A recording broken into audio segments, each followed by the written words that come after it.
राव शफात अली आज उत्तराखंड के दौरे पर हैं देश के गृह मंत्री अमित शाह और कई बातें उन्होंने उत्तराखंड के लिए की है। पिछले 5 साल में क्या काम बीजेपी ने किया है, इसका लेखा जोखा अब रखा जा रहा है जनता के सामने। अब दिग्गजों का आना जाना शुरू हो चुका है क्योंकि समय ज्यादा बचा नहीं है और प्रचार हर लिहाज से तेज करना है। एक चुनौती यह है कि बड़ी बड़ी रैलियां अब की बार नहीं है कोरोना काल की वजह से। ऐसे में जो वर्चुअल तरीके से प्रचार प्रसार किया जा रहा है, डोर टू डोर कैंपेनिंग की जा रही है, कितना असर और कितना फर्क और कितना फायदा बीजेपी के लिए लग रहा है जब अमित शाह दौरा कर रहे हैं उत्तराखंड का।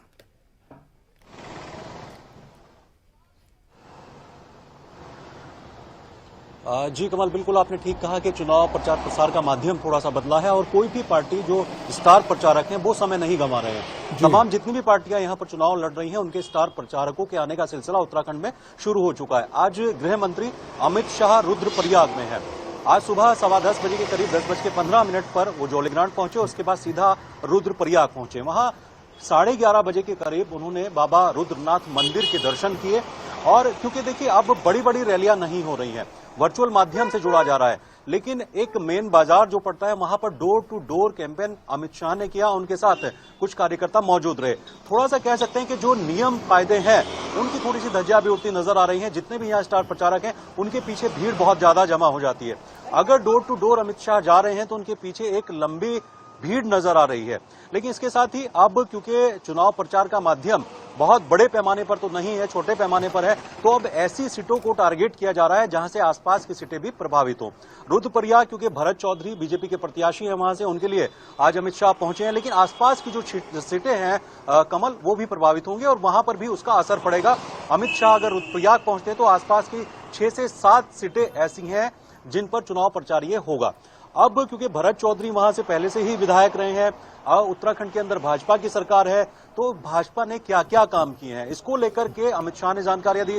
साथ ही डबल इंजन की बात होती है कमल, केंद्र में भाजपा है तो राज्य में भी भाजपा है। डबल इंजन ने किस तरह के काम किए हैं, राज्य सरकारों ने विकास के कार्य को कैसे आगे बढ़ाया है, इस बात की चर्चा हुई है। अमित शाह पूर्व सैनिकों से मुलाकात करने के लिए भी पहुंचे थे और उनके साथ भोजन भी किया था। इसके साथ ही जो महिला समूह है भाजपा कार्यकर्ताओं से जुड़े हुए, उनसे उन्होंने मुलाकात की। 3 ऐसे रूट थे जिन पर 1-1 किलोमीटर अमित शाह पैदल गए और उनके साथ ही जो सड़क मार्ग है वहां से भी उन्होंने रवानगी ली और उसके साथ जो कुछ भाजपा कार्यकर्ता थे वो भी उनके साथ थे। डोर टू डोर इसको कैंपेन कह सकते हैं और इसका असर पूरे 70 विधानसभा सीटों में पड़ेगा। हालांकि कुछ और दौरे प्रस्तावित हैं अमित शाह के, जो दूसरे और बड़े लीडर हैं भाजपा के, उनके भी कुछ और दौरे प्रस्तावित हैं। इसी तरह कांग्रेस के भी कुछ दौरे प्रस्तावित हैं। लेकिन हाल फिलहाल की बात करते हैं तो अमित शाह उत्तराखंड में मौजूद हैं और पुरजोर कोशिश में है कि आने वाले वक्त में भाजपा अपनी जीत का परचम फहराए, क्योंकि 57 सीटों के साथ 2017 में प्रचंड बहुमत से कमल उत्तराखंड में भाजपा की सरकार बनी थी और इस बार नारा है 60 पार का। तो 60 पार के नारे तक कैसे पहुंचा जाए, 60 पार किस तरह से जाया जाए, यही कवायद भाजपा के बड़े नेता इस वक्त कर रहे हैं। कमल, राव शफात अली, रुद्रप्रयाग के बारे में आपने बताया भी और किस रणनीति के तहत बीजेपी चल रही है और देश के गृह मंत्री अमित शाह चाणक्य माने जाते हैं बीजेपी के लिए राजनीति के, तो ऐसे में आपने ये तो समझाया कि रुद्रप्रयाग क्यों चुना गया, लेकिन फिर भी दर्शकों की नॉलेज के लिए, उनकी जानकारी के लिए ये आप जरूर बताइए कि बीजेपी का प्रभाव कितना है इस क्षेत्र में और इसके आसपास के क्षेत्र में, जिसका फायदा अमित शाह भी दिलवा सकते हैं और जो उनके विरोधी हैं बीजेपी के उनको भी मात दी जा सकती है। किस रणनीति के तहत बीजेपी आगे बढ़ रही है, क्या लग रहा है आपको?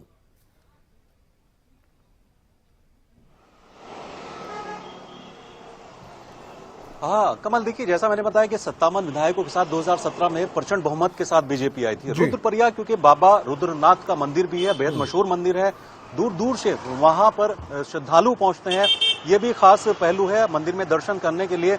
और जो मैंने बताया कि आसपास की बहुत सारी ऐसी सीटें हैं, करीब 6 से 7 सीटें ऐसी हैं जो प्रभावित होती हैं। अगर अमित शाह वहां पर मौजूद हैं तो इसका मतलब ये है कि वो 5-6 सीटों पर चुनाव प्रचार कर रहे हैं। हालांकि इसका पूरा प्रभाव देखिए पूरे उत्तराखंड के अंदर है। अमित शाह बड़े नेता हैं, बड़े नेता माने जाते हैं, गृह मंत्री हैं, और अमित शाह जब जब यहाँ आए हैं उनकी रैलियां हुई हैं, बड़ी भीड़ देखने को मिली है। लेकिन क्योंकि अब कोरोना वायरस के चलते कुछ नियम कायदे हैं, नियम कायदों के तहत ही चुनाव प्रचार किया जा रहा है, उसके बावजूद भी बड़ी संख्या में वहां पर लोग मौजूद हैं।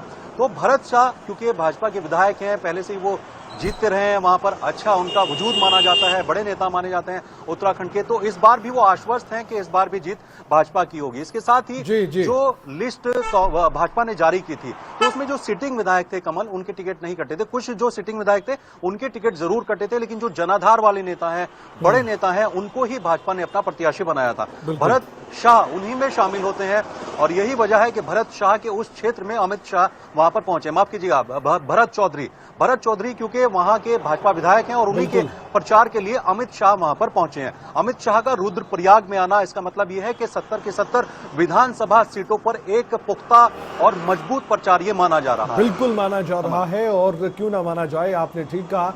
एक बड़े कद के नेता हैं बीजेपी के और देश के गृह मंत्री हैं, तो ऐसे में उनका प्रचार जरूर चर्चा का विषय बनेगा उत्तराखंड की राजनीति में, जो भी कुछ कहकर यहां से जाते हैं। बहुत बहुत धन्यवाद राव शफात अली, आपने जानकारी दी और समझाया कि रुद्रप्रयाग का चुनना बीजेपी के बड़े नेता अमित शाह की ओर से, इसके पीछे का कारण क्या है ये आपने समझा।